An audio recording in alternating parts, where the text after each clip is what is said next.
Welcome to Lesson 2. Are you a leader, or could you learn to be with the help of some great mentors? This lesson today, the mindset affirmation that I'm setting for this, that I would like you to say to yourself, is I am a creator. I am meant to move mountains. Now do it. So, to recap lesson 1, we talked about the influences around us and those who have shaped us to be the person that we are today. I talked about how we have the right to choose how we want to live our lives, including that we have the right to question others. And I talked about how to facilitate change around us. And I don't think I mentioned it before, is that when we change ourselves, that's how change happens outside of us in our personal reality. Okay. So, yes, I am big time on talking about how we are creators and how we can do anything that we want. Hence the saying, I know it sounds cliche, anything is possible, but it is true. So, in this lesson, this is to help bring awareness as well as help you assess leadership traits you may already have or you could develop. And maybe some of this material will help you reach inside and reclaim that innate power that you have. Okay? I am hoping that will happen. So, first of all, again, let's assess. And before I really get into this, hopefully you're listening to this in a quiet time. I know a lot of you may be driving when you listen to podcasts, if you listen to them regularly. But really, when you listen to my stuff, I think it's a good time to have a piece of paper out so that you can journal these sorts of things. And that's part of coaching as well. Putting things, me asking you questions and then you answering them for yourself, right? So it is a really good idea to keep paper handy. You can always go back and listen to that episode, of course, but I just wanted to I should have reminded people in the beginning of my series. I think I mentioned it. Okay, so again, assessing. Do you recognize that certain areas in your industry, do you recognize that they desperately need to change some parts of it? Something you feel is unjust, something that angers or enrages you, like I mentioned in my intro regarding that murder that could have been prevented. Is that something that you would like to see, change? Some things like that not happening again, right? Um, or do you just see some things that need a little bit of tweaking? You have seen that, need improvement, you would improve to be, perform at your best or whatever it is. Okay. So this is a good time now to start jotting down on a piece of paper. We're going to go into your why. Why are you a first responder, or why are you interested in being one, right? What drives you to do what you do and continue to do what you do?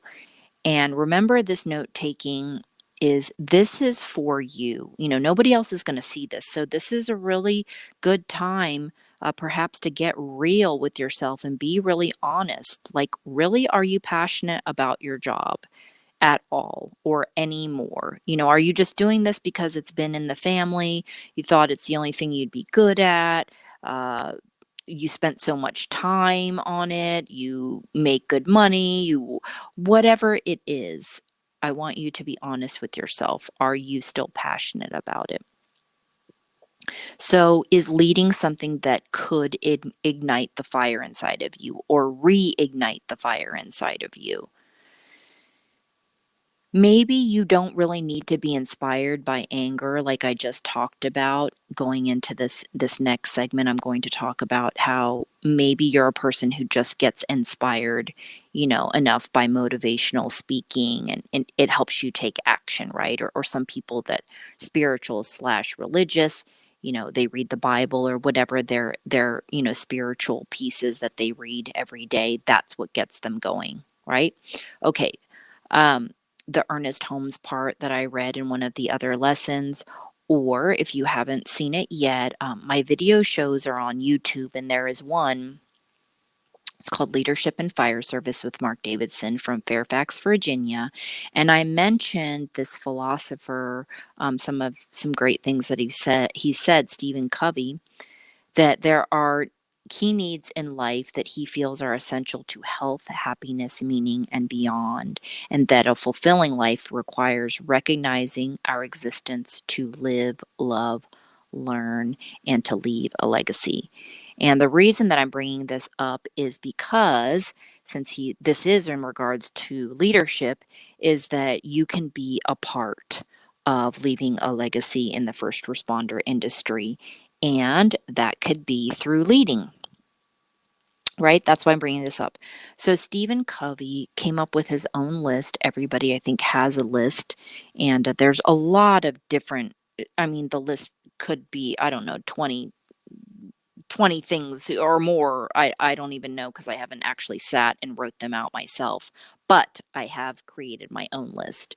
So Stephen Covey, he wrote down what he feels are dysfunctions of a team, and I want to read them to you so you can see if you think any of them are a problem. Do you think these are reasons enough to push for improvements, in the first responder industry? So Stephen Covey's list: inattention to results, avoidance of accountability, fear of conflict, and absence of trust. So, do you think these are dysfunctions of a team? And do you have any suggestions for loose solutions? So, in my short list, in the video Leadership and Fire Service with Mark Davidson, I wrote my own short list by me, Nora Finch. This is establishing a solid foundation for a team. I'm sure this list could be way longer, but I just wrote down some things, a short list, to give you some ideas. Does this inspire you? Does this give you, kind of some ideas of how you would run things, or if you see these would benefit? Okay. So, establishing a shared and vested interest in the best of the team, whatever that means to you, right? Because you're going to decide as a team. Helping develop a value based system, including defining respect and honesty, the trust we also talked about, boundary setting, and having compassion. Dot, dot, dot, so many more things. Defining what is a positive attitude, what is a negative attitude. Establishing your why. Establishing conflict resolution skills, including different speak up styles. Defining what is inappropriate behavior and the consequences within the team.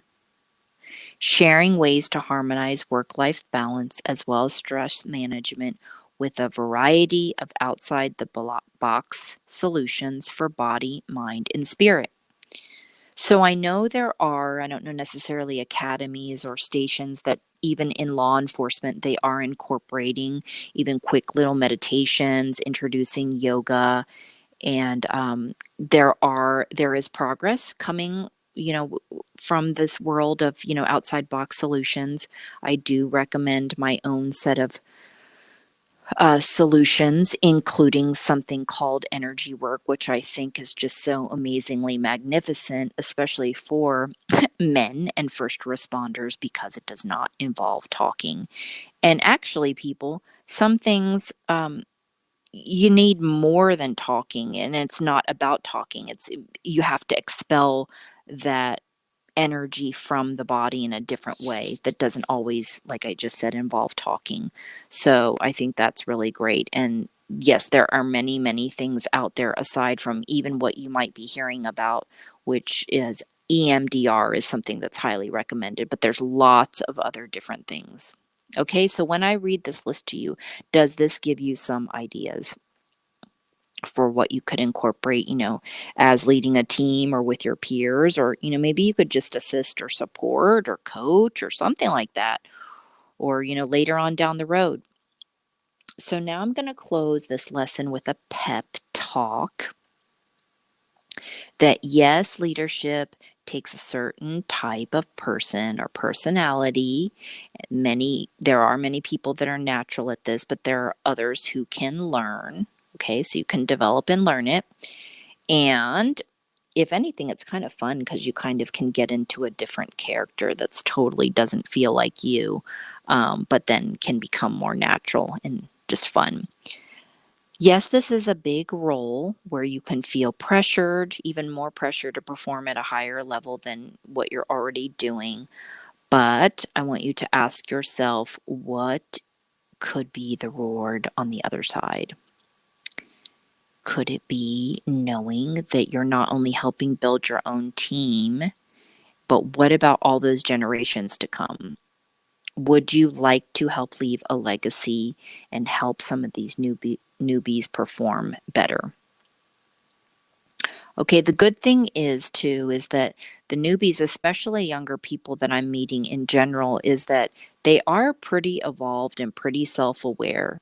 So even people are kind of talking bad about them, that kind of crowd being self-entitled. It's 2022 right now, being self-entitled and all of that. The ones that I'm meeting have a pretty strong work ethic and are still into working hard. So I do want to give them credit for the ones that I'm meeting that are really very eager and they really are passionate about getting into this industry. So I want you, as a recommendation, to go back to lesson 1 and listen about me talking about Chief Johnson, talking about the ways he connects with his team, and also listen to the part I talk about defining culture. Then there's also the podcast you can check out, Make Do. It's called Suburban Fireman with Sean Duffy and Nick Peppard. And I wish I said his name right.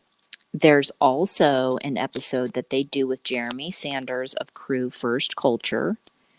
And you can also go, of course, listen to all of my other episodes and my variety of episodes, but veterans more so are my video shows on YouTube. Okay, so I mentioned leadership and fire service. There's a couple of other ones with Roger Rugi. He's former law enforcement and more, and also a coach. Okay, now I kind of want you to do a little meditational exercise, but it's going to be really brief, so don't get scared or anything. When you hear that word meditation, meditation is listening, focused attention, all of that. And this is best to do in a sacred space, but it's something you could do in your car. Okay, so I want you to imagine and close your eyes if you want what this would look like in the first responder culture in the future. Actually, presently, we want to imagine this presently as if it is happening right now. Okay, so all ranks in your industry, feelings of equality, imagine love, support, and friendship, a cohesive flow of your crew and team. Imagine peace and calmness. Imagine shared values. Imagine enhanced awareness, better health, better performance, better working conditions, the best of the best moving forward. What does this feel like to you inside of your body? Imagine and feel it in all of your beingness. And now I want you to take action. Just do it. You are meant to move mountains. I'll meet you in lesson 3.